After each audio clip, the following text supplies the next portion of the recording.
విజయవాడ ప్రజల కష్టాలను చూసి గుండె తరుక్కుపోతుంది. చిన్నపిల్లలు, మహిళలు, వృద్ధులు ఈ వరదల బారిన పడి ఎంత నరకం అనుభవిస్తున్నారో వారి మాటలు వింటుంటేనే మనకు అర్థమవుతుంది.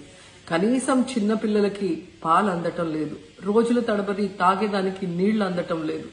ఈరోజు ఎంతమంది వరదల్లో కొట్టుకుపోయారో అర్థం కాని పరిస్థితిలో అందరూ కూడా బాధపడుతూ ఏడుస్తూ ఉన్నారు. నిజంగా ప్రజలు ఇన్ని కష్టాలు పడటానికి, ఇంతమంది ప్రాణాలు పోవటానికి ఈ రాష్ట్ర ప్రభుత్వం కారణం కాదని నేను అడుగుతున్నాను. ముఖ్యంగా మంత్రుల విహారయాత్రలు, హాలిడేస్ ఎంజాయ్ చేయడంలో ఉన్న చిత్తశుద్ధి రాష్ట్ర ప్రజల మీద లేదు అని నేను గట్టిగా చెప్పగలను. ఇదేదో నేను విమర్శించడానికి చెప్పటం లేదు. 28వ తేదీనే 30వ తేదీలో వర్షాలు రాబోతున్నాయని చెప్పి వాతావరణం సమాచారం ఇవ్వటం జరిగింది ప్రభుత్వానికి. అయినా కూడా ముఖ్యమంత్రి గాని, మంత్రులు గాని ఎటువంటి సమీక్షలు చేయకుండా, ప్రజల్ని అప్రమత్తం చేయకుండా నిర్లక్ష్యం వహించడం వల్లే ఈ రోజు ఇన్ని లక్షల మంది వరద నీళ్లలో మునిగిపోయారు. ఇంతమంది ప్రాణాలు పోగొట్టుకున్నారు. ఎంతమంది తిండి లేక, కరెంటు లేక, తాగునీళ్లు లేక, పసిబిడ్డలకి పాలు లేక ఎంత అవస్థలు పడుతున్నారో మనం అందరం కూడా గమనిస్తున్నాం. నిజం, చంద్రబాబు నాయుడు గారి ఇంటికి 3 కిలోమీటర్ల దూరంలోనే ఇంత పెద్ద విపత్తు జరిగినా ప్రజల్ని కాపాడలేకపోయారు అంటే ఇది రాష్ట్ర ప్రభుత్వం, రాష్ట్ర ముఖ్యమంత్రి వైఫల్యం కాదని నేను అడుగుతున్నా. ఈరోజు కరకట్టు మీదున్న అక్రమ కట్టడాలని కాపాడటం కోసమే విజయవాడని ప్రజల్ని ముంచేశారు అనటంలో నిజం లేదా అని నేను అడుగుతున్నా. గంట ముందు ప్రజలకు చెప్పినా వాళ్ళు ముంపు బారిన పడేవారు కాదు. వాళ్ళని అప్రమత్తం చేసి ఒక సేఫ్ అయిన ప్లేస్ కి పంపించున్నా ఈరోజు ఇన్ని లక్షల మంది, దాదాపుగా 3 లక్షల మందికి పైగా 4 రోజుల పాటు కరెంటు లేకుండా, తిండి లేకుండా, చిన్న బిడ్డలకి పాలు లేకుండా ఈ విధంగా నీళ్లలో మునిగి అవస్థలు పడాల్సిన అవసరం లేదు. దురదృష్టం ఏంటంటే ఈ రాష్ట్ర ముఖ్యమంత్రి నుంచి మంత్రుల వరకు ఎప్పుడు ఫ్రైడే వస్తుందా, ఎప్పుడు హైదరాబాద్కి వెళ్దామా, లేదా ఎప్పుడు విహారయాత్రలకు వెళ్దామా అని ప్లాన్ చేసుకోవడంలోనే చిత్తశుద్ధిగా ఉన్నారనేది ఈ 5 రోజులు మీరు చూస్తే మీకే అర్థమవుతుంది. 30వ తేదీ భారీ వర్షాలు వస్తాయని ముఖ్యమంత్రి గారికి, మంత్రులకి 28వ తేదీనే వాతావరణ శాఖ సమాచారం అందించినా ఎటువంటి సమీక్షలు లేదు, ఎటువంటి ముందస్తు జాగ్రత్తలు లేదు, ప్రజల్ని కాపాడాలన్న చిత్తశుద్ధి లేదు అనేది స్పష్టంగా అర్థమవుతుంది. ఎందుకంటే ఈ రోజుటి వరకు 4-5 రోజులు ప్రజలకి తిండి అందించడంలో ఈ ప్రభుత్వం విఫలమైంది. కనీసం ఇది జరిగినప్పుడు సీఎం గారు పనిచేయట్లేదు, వయసు అయిపోయింది.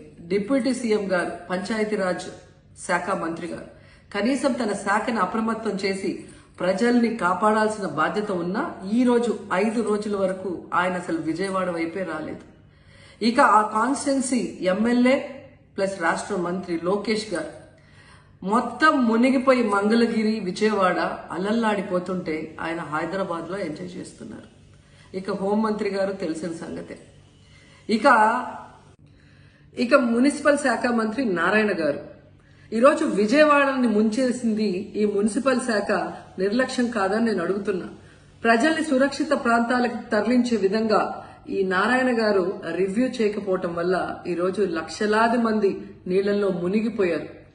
వాళ్ళందరూ కూడా ప్రభుత్వం ఎప్పుడు కాపాడుతుందా అని ఎదురు చూస్తున్నారు. అయినా వీళ్ళకి పట్టింపు లేదు. ఇక రామానాయుడు గారు ఇరిగేషన్ మంత్రి, కనీసం ముందస్తు రివ్యూలు లేదు. కనీసం వరదలు వచ్చి ప్రజలు మునిగిపోతుంటే బోట్లను కూడా కొనుగోలు చేసో రెంట్కి తీసుకొని ఆ ప్రజల్ని తరలించే కార్యక్రమం ఆయన కూడా చేయలేదు. ఇక ఎప్పుడు వరదలు వచ్చినా, భారీ వర్షాలు వచ్చినా ముఖ్యమైన శాఖ రెవెన్యూ శాఖ. అనగాన సత్యప్రసాద్ గారు ఈయన విహారయాత్రలో ఎంజాయ్ చేస్తున్నాడు. కనీసం పునరావాస కేంద్రాలు ఏర్పాటు చేయాలి, మరి ఆ ప్రజలకి పాలు, తిండి అన్ని అందించాల్సిన బాధ్యత ఉన్నా ఏం పట్టించుకోలేదు. సో ఈ విధంగా చంద్రబాబు నాయుడు గారి దగ్గర నుంచి మంత్రులంతా కూడా ప్రజల్ని గాలికి వదిలేసి ఎలా నిర్లక్ష్యం వహిస్తున్నారో చూడండి. ఇప్పటికైనా వాళ్ళు కళ్ళు తెరిచి ప్రజల్ని కాపాడండి అని చేతులెత్తి నమస్కరిస్తున్నా.